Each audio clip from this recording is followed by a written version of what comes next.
Course outcomes. What are course outcomes? First, we will understand what is a course and what is an outcome. Course, in our general terminology, it is the subject. If you take BE Mechanical Engineering program, there are a number of subjects we offer. That is, a number of courses we offer in each and every semester. We offer physics as a course, chemistry as a course, thermodynamics as a course, engineering drawing as a course, and all these things are courses.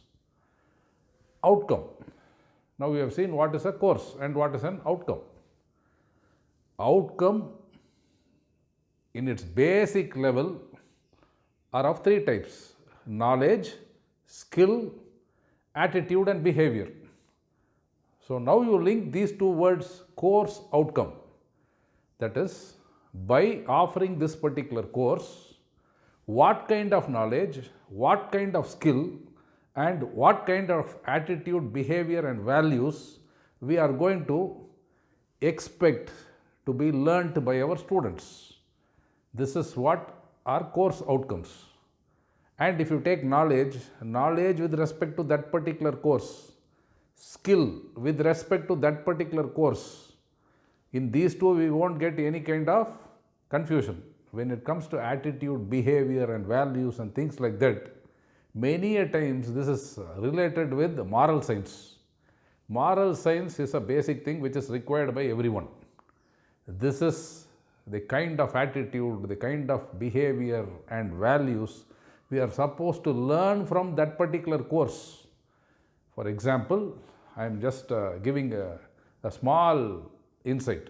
If you take a drill bit, there are different kind of drill bits.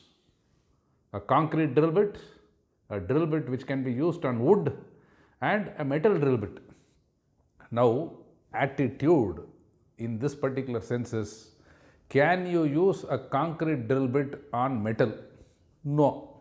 Just because you don't have a metal drill bit, don't ever use a concrete drill bit on metal.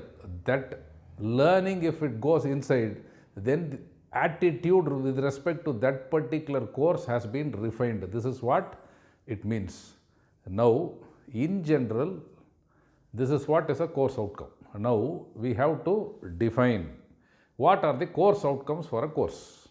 And it has to be put very clearly, and that we will see how it can be done in a later video. But course outcome is very clear. From this particular course, after undergoing this particular course, what our learners will be able to demonstrate with respect to knowledge, with respect to skill and with respect to attitude, behavior and values, that is what are course outcomes.